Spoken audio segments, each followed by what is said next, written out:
Now,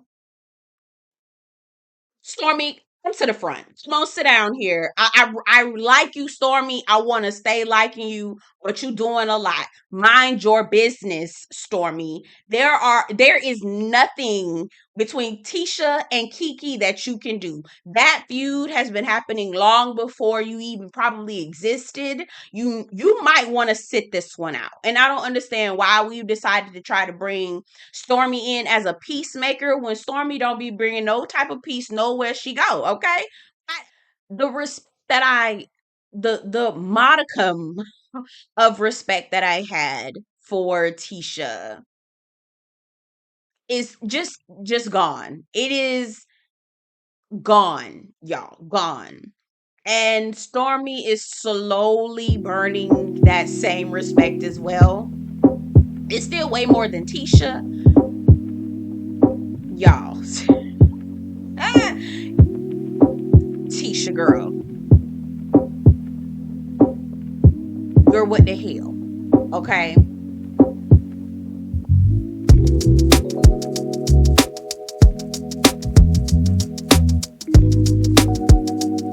Hey y'all, welcome back to my channel. My name is Belle and this is the Belle Perspective, and today I'm coming at you with another review for Love and Marriage Huntsville. This is season 6 or 7, episode 27, Peace Before the Stormy. If you're new to my channel, welcome. I talk about books, movies, TV, anything you can formulate an opinion on. That's what I'm covering on this channel. So if you're looking for a cyber community, go ahead and subscribe, okay? If you're coming back, welcome back. Y'all already know the deal. Don't forget to like this video before you leave. Let's get into this review. The modicum of respect that I had for Tisha. When I tell you, Tisha, girl,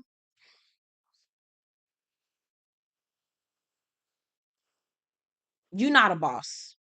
Tisha, you're not a boss. You're not a boss at all. You're not a boss. You don't make boss moves. You're not a boss. You're a background. You're a background. You're a background girl. And that's okay. Ain't nothing wrong with being in the background. Ain't nothing wrong with you not being a leader. Everyone can't lead. If everyone led, no one would go anywhere. Okay? So there has to be followers. But Tisha, you're a follower, not background. You're a follower. Okay? You're not a boss. You are not a leader. Oh, y'all. Let's get into the episode. Before I start going off on people. I am also gonna give you a disclaimer, y'all. We went out yesterday, Saturday. I went to a drag brunch, baby. The fun I had when the queens linked up. I'm gonna post some pictures on my Instagram. Y'all know I don't really too much like being on Instagram like that. I don't like telling people my business like that. Anyway, when the queens link up, we went down to the drag brunch. Baby had a ball with the world's girl. It was so much fun. But when I tell you I'm recovering, okay, and I shouldn't have done this, but I did. I had about 4 shots of Tito's. 4 shots, straight shots of Tito's. I had Jello shots. I had mimosa. I had rum punch. I had a shot of Hennessy. Y'all, I'm not trashed, but I'm moving in slow motion, y'all. I'm slow motion for you. Slow motion for you. Slow motion girl moving slow motion. I'm slow motion, okay? It's slow motion right now. Opening up the episode with Kimmi and Maurice. This Kimmi and Maurice's relationship is very demoralizing to watch, you guys. I do not have fun watching them. It is very uncomfortable. It is cringe worthy, and I always feel very just frustrated and sorry for Kimmi as I'm watching her. They're in their building. They are trying to renovate a new office space for their company.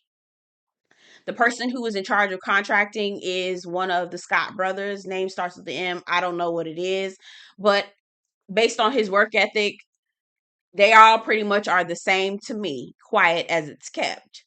This brother is not really holding up his end of the bargain like he said he would. Kimmi entrusted Maurice to manage his brother to make sure that the project came to fruition in time and on time as promised. But in good Scott brother fashion, none of them are holding each other accountable for anything. None of them are actually really trying to, make anything move unless it's beneficial to them. And they actually joke about it in the confessional. Maurice doesn't want to do anything unless it's beneficial to him. I have to do everything. Please. Right? I want to touch on real quick. Kimmi is still on this. I tried we got the oil from the coochie store and it's not working to help me with my libido. The reason why, Kimmi, the reason why the oil is not working for your libido, the reason why ain't nothing working for your libido is because you do not like the man that you with. There is nothing that he is doing for you to get you going. There's nothing he's doing. He is not help, like women, you got to start making love to us here. Okay? You got to put oil in our car. Okay? Put oil in the I'm talking about, change our oil. Get gas for us. Wash the dishes. You got to sweep up around the house. You got to do things to help her proactively, right? She don't want to have to be your mama and tell you what to do 5 steps after it's already happened. She don't want to do that. Don't no woman want to do that. And Maurice knows that. But because Kimmi is not requiring anything and he knows she's not going to go nowhere, she's in this. But Kimmi, the reason why you can't get your coochie to work for him is because you don't like him. And he hasn't done anything for you to get your coochie to work. And I'm so sick of you using oils and all this other stuff. Have the real conversation with him. Okay? Because they've been having issues with having sex for the longest time, even prior to her having her condition, battling the condition that she had. This was an issue before then. Like, Kimmi is hurting cats when I'm watching her and Maurice. It is very, very disheartening watching them.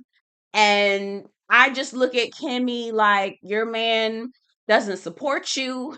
You can't count on him. He uses you as a human blow up doll. What are we doing, Kimmi? What are we doing? Okay. And I'll have more to say about this when we get to the pedicure scene. Maurice and Kimmi sit down and they are talking about the project and how she thought she was going to have a handyman when she married Maurice. She thought she was going to have a man who was always going to be fixing things around the house. He led her to believe, he handyman catfished her basically and made her think that she was going to get a man who fixed things and did things around the house and wasn't lazy and didn't just sit around. Maurice's response is, I'm a lawyer. I have cases here. I have this to do. I have that to do. Now I'm going to give Maurice I can't say wise man. I'm going to give Maurice a dose of his own medicine. It's all mental, Maurice. It's all mental. If you really wanted to do it, you could put your mind to it and get it done. It's all mental. Remember that? That's what I would have said to Maurice had I been Kimmi. But again, Kimmi is hurting cats and she's very much disempowered in her relationship and in her marriage. And it's clear. Okay. That pretty much sums up that scene. But wait, there's more. All right. Now, not that Kimmi has her own things that she needs to be worried about and being concerned about within her own marriage. She decides to bring up Tisha and the fact that Tisha wanted to take a pregnancy test down to the coochie place. And she wanted to share this with Maurice. Now, Maurice is Marceau's brother. Now, we don't know if Tisha came back to tell Marceau anything at all. But Kimmi, because she don't have nothing else going on, or there are other things she could be talking about, but she's deflecting, right? It's better to just deflect instead of fixing and working on your own shit. All right. So she brings up how Tisha took a pregnancy test at the coochie place. Okay. Now, Maurice was like, she took a pregnancy test. Why would she do that? Now, here, help me understand, my good people. Help me understand. Now, I know that Tisha need to not play in our face, okay? Tisha knows that she don't need to play in our face. But if the girl said that she was sick, and yes, Marceau has a vasectomy, but that doesn't mean that vasectomies 100% take. Vasectomies are also a reversible procedure. It's not permanent, okay? So how is it too far-fetched for her to maybe think, maybe am I pregnant? Is it? You know what I mean? Like, it's not completely absurd for her to go there. And the test was negative. So please help me, get in the comments and tell me what I'm missing. Why is this conversation that needs to be brought up and discussed in the way that it is? One. Two, why does she need to go back to tell Marceau? Why is it that big of a deal to tell Marceau? It's negative. Please help me understand. All right, so Stormi meets with Tisha. Tisha is in this abandoned building, this in construction building, and that's Tisha's problem. There's so many issues with Tisha. There's so many issues with Tisha, but this is one of them. Okay, Tisha has entirely too many irons in the fire. Okay, entirely too many irons in the fire. She is hurting cats as well. She is being thrown every which way, has no control, is completely disempowered in her own relationship, in her own marriage, has no support system, and she out here looking crazy. Okay. And so because she has no power in her relationship, she doesn't want to have to take any accountability for anything. All right. And it just she is not built for leadership. That's what it is. She's not built for leadership, which is precisely why Marceau married her. Precisely why. And everybody is not a leader. It is okay. Everyone doesn't have leadership tendencies. Everyone doesn't have leadership characteristics, because if we all had them, no one would go anywhere. It's just not, it's not feasible. It's not realistic. And this entire conversation was nice, nasty, baby. Nice, nasty. If you don't know what nice, nasty is, I have to fill you in on another day. But baby, it was nice. This nice, nasty behind conversation. It really was nice, nasty. All right. It was very much, hey girl, hey girl, oh hey girl, okay, hey girl, oh hey girl, very much, hey girl, very okay. Now,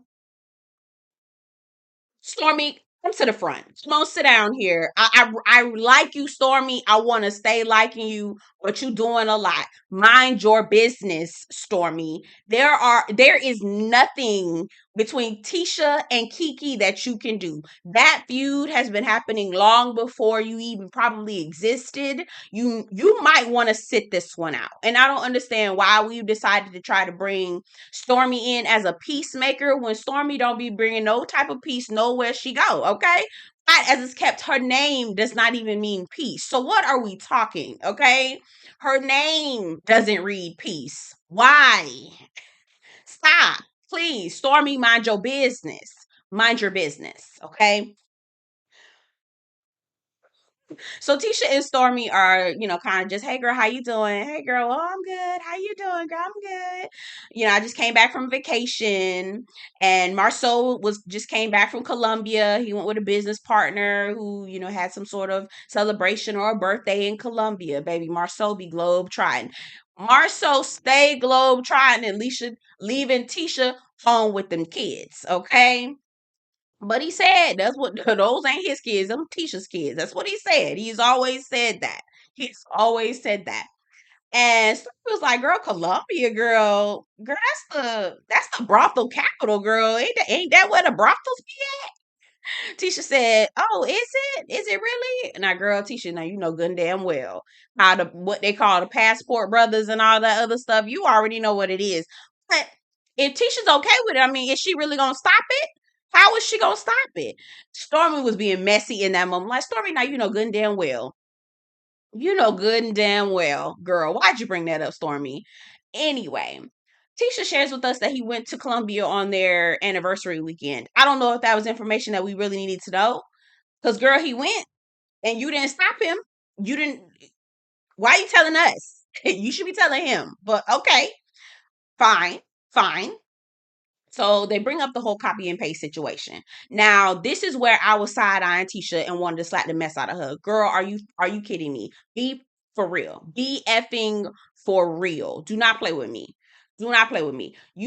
Out of all of the hair care, skin care products, hundreds of thousands, millions of hair, skin care products on the market, websites and all, your web developer picks up Canvas Beauty and copies and pastes literally all the information from their website, and it's not your fault.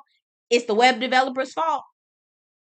Ma'am, as a boss, as a leader, you would understand that if something doesn't go well, if something doesn't go right, it is not the people that work for you, it is your responsibility. But because you are not a leader, you do not understand that, because that's a telltale sign of a real true leader. Somebody who's gonna stand up and be like, okay, y'all, this don't look good. This not this. Let me stand up for it. Let me make the correct. Let me course correct. Let me make some decisions and hold responsibility for it. If it don't look good, if it's not good, then you're responsible. If you're the leader of the ship, she ain't no leader, okay? She's not a boss like she thinks that she is. And I know it's easy to just, because everybody's like, well, I'm a boss, girl. I'm a boss. I'm a boss. No, no, no. Bosses take responsibility. Bosses take accountability. Bosses wear that on their back. Do you hear what I'm saying? And if you're not a boss, then don't do that, mama. And it's okay. That's one of the perks of not being a boss, having to wear the downfalls of whatever you put out there. That's a plus for not having to be a boss. But anyway, so Stormi says that I think Tisha needs to, apologize to me, right? She copied and pasted my stuff, and it was bad for me. It was a bad look for me. It was a bad look for her. Are you gonna apologize, Tisha? Tisha thinks that she doesn't need to apologize. It's the website developer. Now, again, I've already told you guys what I think happened. I think that Tisha is white labeling Stormi's products. I've seen pictures. I saw it on the show. They showed us with bottles that were already wrapped and already labeled with someone else's name on it. Look just like Canvas Beauty. And then Mila and Mila, or the little girls, they've taken their labels and relabeled over it. I saw pictures. They actually saw us. They showed they showed us exactly what they were doing. So y'all, I saw that with my own two eyes. So I'm not gonna. That can't be unseen. Okay, one, two. Because she's white labeling her products, she just decided to use Canvas Beauty's shipping information, but forgot to take out Canvas Beauty products information. Ma'am, there is no way you can tell me the website developer just picked Canvas Beauty out of all the websites, hair care, skincare, all the things. They picked Canvas Beauty. No, ma'am. Yes, you do owe Stormi an apology. Why, how is that? And it's the website developer, girl. I don't have no. I looked at her like, girl, Tisha, you be for real. Are you for real, Tisha, right now? Are you for real? Y'all, she for real. Y'all, Tisha for real, y'all. She not playing. It's her. She is like for real, y'all. Get down in the comments. Let me know what y'all think. Do y'all think that Tisha owes Stormi an apology? Because both, it looks crazy on both their ends. More so on Tisha. It's a bad look. Tisha think it wasn't a bad look either. Tisha, you don't think it was a bad look? Girl, okay. And that's why you're in the situation you're in. That's what I was talking about, y'all. In a couple videos before, I was getting people in my comments being like, she don't deserve to be treated. They're talking about Tisha. She don't deserve to be, having a drink thrown in her face. She don't deserve, and I didn't say she did, but there is something about Tisha and her avoidance. Tisha avoids every difficult conversation, every difficult everything. She doesn't want to get in it. She doesn't want to deal with it. She'll avoid if she can, but has no problem being in other people's mess. Do you know what I'm saying? She don't have no problem being in anybody else's mess, but got an issue when the shit hit her fan, right? When the fire come to her door, she got a problem. She act like she don't see it. She don't want to talk about it. She don't hear it. She don't want to have nothing to do with it, right? She Ray Charles when it come to the mess with her own self, but don't have no problem meddling in somebody else's business. That's my issue with Tisha. Somebody come to her door, she trying to ignore it. Ma'am, you cannot ignore every situation. You cannot do that. And the way that she skirted around this whole situation, girl, I don't, as it's kept, I know I'm wrong for saying this, but like Tisha said, or I'm sorry, like Stormi said later on in the episode, she was like, ignoring things is the reason why you got that drink thrown in your face. Exactly. You ignore something for too long, girl, it's gonna blow up on you. It does every single time. You ignore it, evade it, try to act like it's not there, don't take accountability, don't stand. Okay. Anyway, I'm done with Tisha. We moving on because I spent entirely too much time on her. Chris and Nell, y'all. Chris and Nell. So what I was going to say was probably wrong and rude, so I won't do it. I'm debating on whether I'm gonna say it or not. Give me a second. Give me a second. Let me say what I need to say, and then I'm thinking about what I'm gonna say. What I really want to say. Chris and Nell sounds like two people just. I mean, just Chris is much more gentler than Nell. I cannot stand let me grab a hammer for every situation type of people. Do you know what I'm saying? So every situation that happens, I'm gonna just go on with the sledgehammer. Not assess the situation. Does this situation deserve a sledgehammer? Does this situation need a monkey wrench? Okay, does it need a screwdriver? Right? Do I just need to sand it down? Like what? Not assessing anything, not listening, not nothing. Just let me grab my hammer real quick. Bang, bang, bang, bang, bang. Like had you been listening, had you listened first, you would have understood that your son had mental health issues. Okay. She says, I don't throw up anything. I don't throw up, the money and the things that how much he owes me in his face. You literally did for 2 straight episodes. How the hell do we know that your son owe you money? Which again, girl, you know good and damn well that boy ain't gonna be able to pay you back not a motherfucking thing. Okay, not right now. You look at him, he ain't got no money to pay anybody. So you're throwing up in his face. You claim you not, but you absolutely have, because how the hell do we know that he owe you this money if you're not throwing it up in his face? Said Nell, girl, she was just he just need to get his life together. I just and he just girl. Okay. Ultimately, at the end of the conversation, they are going to support little Chris to get some counseling. And Nell was just like, yeah, I support that. I mean, if he can get in front of a stranger to at least, somebody can get through to him, because he just don't talk to me about nothing. Girl, no, I wouldn't talk to you neither. I wouldn't talk to you either. Okay. And I'm debating on whether I want to say what I want to say about her, but I'm not gonna say it because it's not right. It's so nasty and so rude. I won't do it. I won't do it. It's real nasty and real rude. I won't do it. We're moving on. Okay. Mel, Kimmi, and Tisha. Now come on, Mel. I'm with you, girl. All right. I don't really need to get a pedicure. Okay, because I already get mine. I stay with my pedicures. I know that's right, girl.